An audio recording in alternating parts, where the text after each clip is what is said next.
Hey everyone, you're watching What Was That About? Thanks for joining us for today's episode. My name is Moses Khan.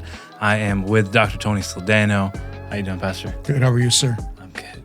Merry Christmas. Merry Christmas. I want to say that as much as I can. Yes. And get as many people, by the way, to say back to me as possible. And there's a reason. For sure. I totally agree with that. Listen, I hope you're doing well. Pastor had an opportunity to go to Ottawa, nation's capital. And speak really the Christmas message. So there's an event that happens there called Christmas on the Hill. Yes. You were invited to bring the word Yes. to this. There's obviously many MPs and government people there. Yes. Honorable Pierre Polyev, yeah. Polyev was there, and you delivered the Christmas message, and you focused on the fact that Jesus is for everyone. I think in response to that whole idea going around, is Christmas racist? Correct. But I think within the positivity of the Christmas message there, obviously that was good, but you picked up on some, what would you call it? Red flags? Some Concerns, right? Concerns? For Christianity in our nation. Mm-hmm. Yeah. You want to expand on that? Yeah, and by the way, it wasn't just me expressing my concerns and the things that I've picked up and the things that we have been talking about and identifying. But when you have government officials that will stand up publicly and make statements like Christianity is the most persecuted faith in Canada, from a political leader, that is startling. It's factual, by the way, but it is even startling that they would admit it. And there's evidence. There is evidence that our faith is under attack in this nation. Yeah. In a nation, by the way, that prides itself on freedom, prides itself on tolerance. Right. It seems that there's tolerance for some groups, but not for others, and particularly for our faith. And we're not, I want to be clear because we're going to bring out some of the facts. We're not exaggerating here. These are legit statements and legit things that are going on in our nation and continue to go on, that if we are not careful, we're literally going to be pushed out of this nation. Yeah. I think we're almost at a point where it's like, whatever we can get, like, we'll take it. You know what I mean? It's come to that point. It's like, okay, whatever acceptance you'll give us, I guess we'll take it. Rather than, pushing 4-hour rights and all of that. Now, what's interesting is you brought out even Christmas on the Hill was kind of saved by a Sikh individual, or brought in by a Sikh individual. A member of parliament from the Conservative Party who helped launch it. Right. Yeah. Yeah. From the Sikh community, not from the Christian community. Yeah. Identifying that, hey, Christians should have a voice here at the seat of authority of the nation. Right. Like, isn't that a little bizarre to you? Yeah, it is. And it's I don't know what that says. I don't know if that says Christians are fearful. I don't know if it says Christians know they might not make any headway, so why bother asking for something? I don't know. What do you think it says? Well, here's what I think it says. It almost has, it's like somebody from another faith who is not going to be challenged, has to rise up for us. Yeah. Because if, I guess, our own leaders and people stand up, then we are going to be, pushed back and resisted. That's what we want to identify here today is what is going on and why is this happening in our nation? Yeah. So many things, I think, happening. One of the things that, just happened in our city is a 55-foot statue of a Hindu god. Yes. Was put up on the property of, I guess, a Hindu temple or whatever. Yes. 55 feet. Yes. Of one of their gods that I guess is like half a monkey half human. What are your thoughts? The god of the monkey army or something to that extent. Listen, at the end of the day, people can believe in whatever they want to believe in. Right. But where we want to bring attention to is, can you imagine if someone said, let's put up a statue of Jesus, 55 inches tall. Jeez, now, first of all, we don't want to do that because we're told not to have images and graven images of Yeah. God and that sort of thing. So we would not want to do that. Right. But think of the intolerance that would be a part of that. And yet, because it's another faith, because we are so inclusive of every other faith, it's accepted. As a matter of fact, the National Post, which by the way, normally I actually enjoy their point of view because it has more of a conservative slant, and they seem to be a little more reasonable and not so much into the wokeness and cancel culture. That in the midst of cancel culture, in the midst of taking down statutes like of the forefathers of the nation, like Sir John A. Macdonald, Right. we put up a 55-foot, image of the monkey god, which has Right. nothing to do with the nation, by the way. Yeah. It has nothing to do with the nation. It has to do with another nation, Right. and from India and where Hinduism came from, and yet this is the wisdom of the day. Tear down your own history, cancel your own history, but then something is going to fill that void. But I guarantee you, and we're not being paranoid, I guarantee you, had that been an image of Jesus, there'd have been massive pushback, For sure. And it probably would have been vandalized by now. massive blowback, right? Colonialism, here again, racism, you people are not inclusive and all the rest of it. Yet every other faith does not seem to have that kind of scrutiny. Yeah. They can celebrate their faith, believe in their faith. By the way, to the exclusion of others, including sometimes women.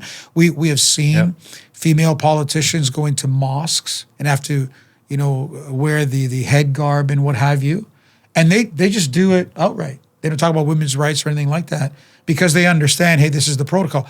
But when it comes to our faith, it's like open season. And nothing that we promote, because our values are very different. Yeah. They're biblically based. Right. And the world doesn't like it. By the way, sometimes even when other faiths, for example, let's take homosexuality. Yeah. The Muslims, the Sikhs, they're all anti-homosexuality. That's true. Yeah. Whether it's the Quran, etc. But they never seem to get the pushback that we receive as Christians. Yeah, for sure. We are the target. We're the target. I won't even say we are the bigger target because I don't think there's a target on other groups. I think we're the target. And one of the things that came about, I think when you were on at Christmas on the Hill, was, I think we have it in Brampton, which is December to be Christian Heritage Month. That I think other faiths do have, I think, a time of celebration for whatever, they believe in all that. So I think in Brampton that got approved. But I guess the motion was passed for it to be, federal. Right. And it got squashed. Yeah, between the Liberals and the NDP, they squashed it. Right. And so why do you do this? The other thing that came up when I was there was that 83 churches have either been vandalized or burned to the ground This year. Yeah, and you have a leader. Yeah. And the prime minister, when there was all the issues with the native children going back many, many years, that when there was this pushback. And not even pushback, violence. When there was violence and vandalism, when you have a prime minister that says, "Well, this is understandable," right. Well, that just fuels. That fuels people's anger. It entitles them. Let me just tell you that if 83 mosques had been burnt or vandalized in the nation, he'd have probably called in the army. Right. Like, this is the double standard. And Pierre Poilievre makes a great comment, and he said it on the Hill. He said, we have a prime minister that divides and distracts, right? He is not a man of unity.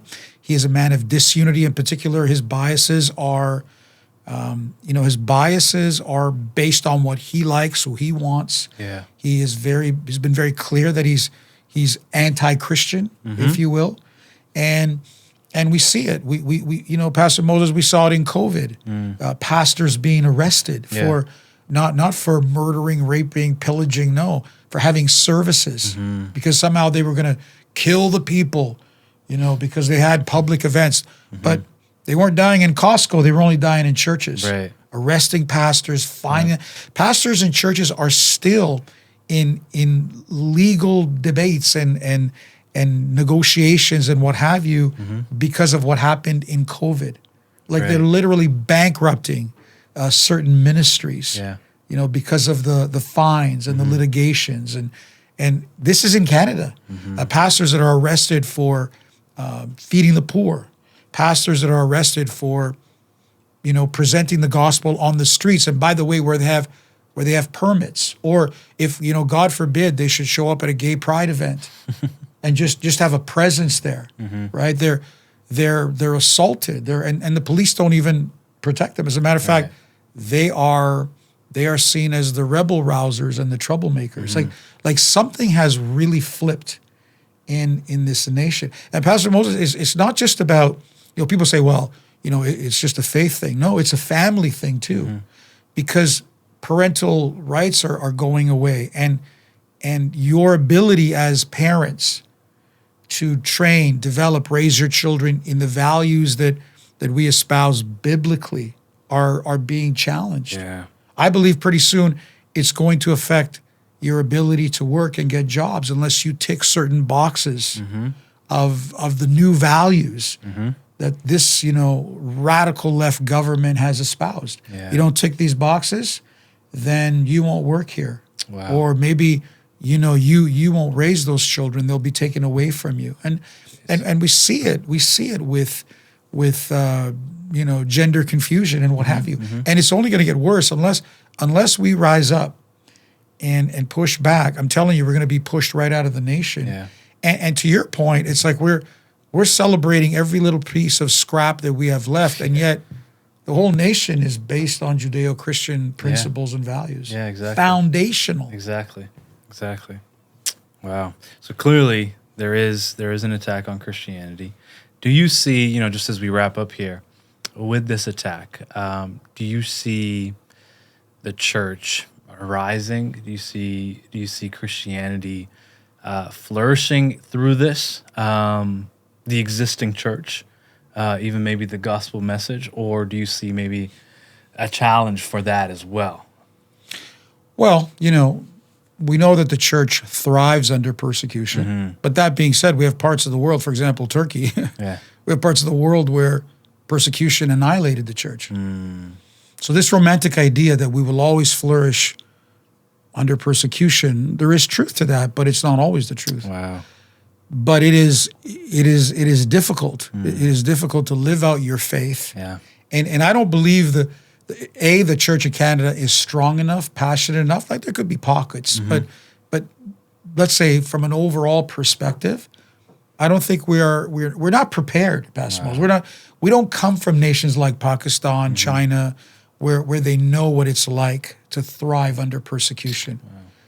We're just not ready. We are just not ready because we are, you know, we're in a comfort zone of Christianity, but the winds are changing. They're changing fast, and I don't think people are equipped because I don't even think we teach this in churches. We're not equipped to deal with what I believe. And for me, hey, listen, I'm 58. You know, it's I'm thinking about your generation, your children, my grandson, my children's children. Yeah. That's what I'm fighting for. That I don't want to leave a nation and a faith in peril, and then have that generation look at my generation and say, what did you leave us with? What'd you leave us? Where were you? What did you do? Yeah. And honestly, sometimes I just feel like a lone voice. Like people just don't want to. It's just whether it's risky, it's unpopular. But if we're not called to preach the truth, then what are we doing? Yeah. So good. Well said. Hey, well, listen. Thank you for joining us for today's episode. Sobering. But definitely important for us to be aware of what is happening in our nation and the need to rise up, be courageous, be bold, be strong in our faith as we are facing the times that we're in. So take courage. The Lord is with you, and allow the Holy Spirit to just strengthen you so that you can live as a courageous follower of Jesus during these times. Pastor, thank you for this conversation. Well said. Thank you, sir. God bless you. We will see you next time.